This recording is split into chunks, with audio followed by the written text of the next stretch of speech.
Bismillahirrahmanirrahim. Assalamualaikum warahmatullahi wabarakatuh. Berjumpa kembali teman-teman di channel kita ya, Mas KDR. Oke teman-teman, di kesempatan kali kita akan berbagi informasi kembali ya, masih di seputar penerimaan peserta didik baru ya, atau PPDB, khususnya jenjang SMA ataupun SMK negeri seprovinsi Jawa Timur tahun 2023 ini. Di kesempatan kali ini kita akan berbagi informasi ini untuk cara ambil PIN ya bagi siswa lulusan luar Jatim. Jadi lulusan luar Jatim. Jadi yang lulusnya dari luar Jatim ya, dan tentunya ini tidak berlaku untuk kakak yang luar Jatim ya. Nah, tetapi jika kakaknya ini berbatasan dengan Jatim, itu masih dimungkinkan masih bisa bersekolah di Jatim. Ya, jadi perlu dipahami bahwa ini adalah untuk lulusannya, jadi untuk SMP-nya ya. Jadi SMP-nya atau MTS atau paket C-nya, paket B ya. Paket B-nya itu dia berada di luar Jatim. Nah, tapi tentunya teman-teman ini kakaknya ya, atau kartu keluarganya tentunya masih di Jatim. Nanti kita akan bahas, dan tentunya ada berkas dan persyaratan yang harus kalian siapkan untuk mengikuti proses pengambilan PIN ini. Tapi seperti biasa kita ingatkan dulu, mungkin bagi kalian yang baru bergabung di channel ini atau mungkin baru melihat channel ini, jangan lupa klik tombol like dan subscribe. Silahkan bunyikan lonceng notifikasinya biar Anda selalu mendapatkan informasi-informasi terbaru dari kita. Bagi kalian yang suka baca berita, silahkan kunjungi saja di laman resmi kita manstiukda.com. Di sini kita akan berbagi informasi khususnya di seputar dunia pendidikan. Oke, kita mulai untuk cara ambil PIN ini bagi siswa ya. Jadi yang lulusannya, jadi dia lulusannya luar Jatim ya. Nah, yang pertama teman-teman, tentu ada beberapa berkas atau data yang perlu kalian siapkan ya. Salah satunya tentu ya NISN, NPSN, dan juga tanggal lahir.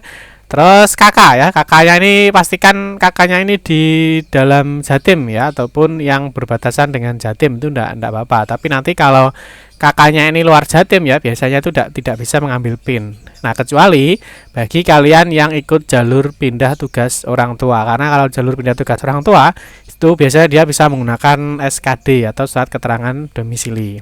Nah, tapi kalau kakaknya ini masih di Jatim ya, kakaknya Jatim, nanti misalkan kakaknya kurang dari 1 tahun, teman-teman bisa menggunakan surat keterangan kakak kurang dari 1 tahun.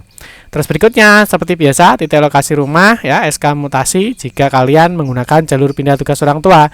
Jadi yang kakaknya luar Jatim itu biasanya ikutnya di sini ya, di jalur pindah tugas orang tua ya, atau di jalur mutasian. Terus yang berikutnya di poin 5. Nah, tentu yang perlu kalian siapkan adalah nilai rapor ya. Selain ini nilai rapornya tentunya di scan ya, dari semester 1 sampai dengan semester 5. Yang berikutnya ada 3 kondisi yang perlu kalian pahami. Ini penentu ya nanti untuk jalur pendaftarannya. Dan yang terakhir, nah ini bagi luar Jatim yang lulusan tahun lalu ya, itu bisa menyiapkan ijazah. Tetapi untuk yang lulusan tahun 2023 ya, 2023 ini yang disiapkan adalah SKL ya, atau surat keterangan lulus jika kalian lulusan tahun sekarang. Tetapi kalau lulusan tahun lalu ya, lulusan tahun lalu tetapi juga luar Jatim, maka yang disiapkan adalah ijazah. Paham ya? Terus yang berikutnya kita akan mulai untuk cara ambil PIN ya untuk siswa lulusan di luar Jatim. Yang pertama seperti biasa, kunjungi saja di lamannya ppdbjatim.net. Di sini ada pra pendaftaran.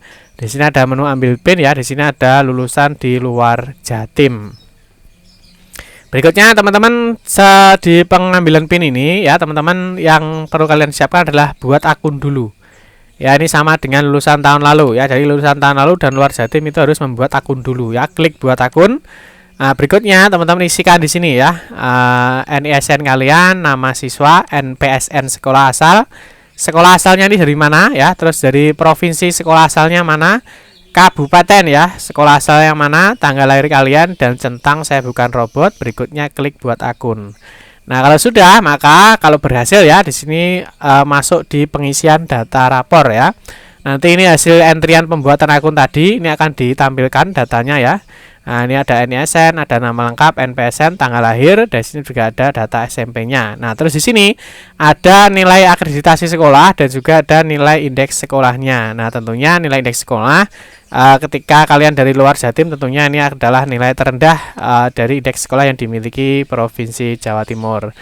Nah, berikutnya kita akan mengisi dulu ya. Jadi yang pertama yang diisi itu adalah nilai rapor dulu. Nah, ini tentukan bahwa kalian itu akselerasi atau bukan ya, karena kalau akselerasi itu biasanya cuma di sini ya, cuma di sampai semester 3.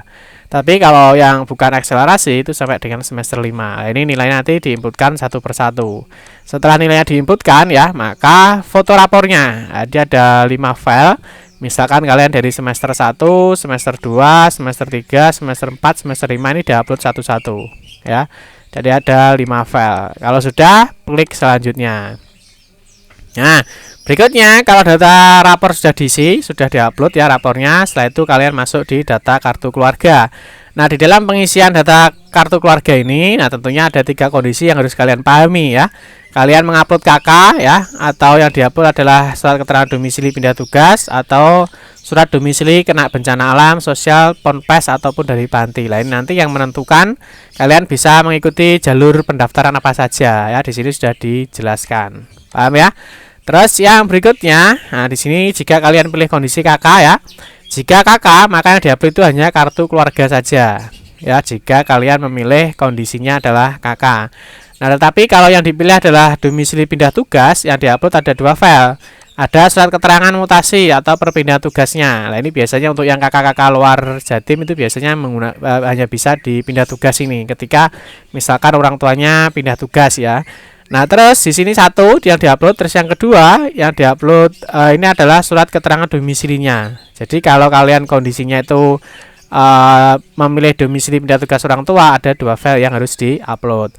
Nah, terus kalau kalian memilih dari ponpes atau panti, di sini ada surat keterangan dari ponpesnya atau pantinya. Terus yang bawah kalian harus mengupload surat keterangan domisilinya. Paham ya? Terus yang berikutnya, jika kalian memilih domisili kena bencana alam, maka di sini harus mengupload surat keterangan ya, surat keterangan bencana alam. Ini biasanya dari BPBD. Ya, status daruratnya seperti apa. Nah, selain surat keterangan, kalian juga mengupload surat keterangan domisili yang sekarang itu posisinya di mana. Paham ya? Kalau sudah, kalian sudah pilih salah satu, klik selanjutnya. Nah, dalam mengunggah file KK atau SKD, tentunya tidak boleh melebihi batas yang telah ditentukan ya untuk ukurannya. Jadi untuk filenya ini berupa PNG, JPEG ya atau JPG. Nah, ini minimal 100 KB dan maksimal 400 KB. Nah, jika file kalian melebihi dari ketentuan maka nanti akan gagal ya atau ditolak oleh sistem. Jadi pastikan ukuran filenya juga sudah benar. Terus yang berikutnya, setelah data keluarga selesai, kalian harus melengkapi data lokasi rumah ya. Nah, ini kalian memilih maps-nya ya, gunakan GPS-nya ya. Jadi nanti lokasi kalian geser ya, misalkan di mana. Kalau di sini sudah betul misalkan lokasi rumahnya, kalian bisa kunci titik. Berikutnya klik selanjutnya. Nah, kalau sudah teman-teman dilanjutkan, di sini ada ringkasan datanya ya. Jadi data-data yang sudah kalian isikan mulai dari data pendaftaran ya, data peserta, data sekolah SMP-nya. Nah, ini data nilai rapor ini nanti akan ditampilkan ada reviewnya atau ada ringkasan datanya. Terus data yang diupload, di sini ada berkasnya, terus di sini ada titik lokasi rumahnya. Nah, jika misalkan ada kesalahan dalam pengisian, kalian bisa klik sebelumnya. Jadi kalian nanti bisa melakukan perbaikan datanya dulu jika misalkan di dalam ringkasan data ini ada kesalahan data. Tapi di dalam ringkasan data ini misalkan semua sudah benar ya, kalian bisa klik selanjutnya. Nah, maka nanti ada sebuah notifikasi atau konfirmasi ya, apakah Anda yakin bahwa data yang dimasukkan itu sudah benar atau belum. Ya, jika melakukan penyimpanan permanen data tidak dapat diubah lagi ya, maka teman-teman pastikan bahwa datanya sudah benar.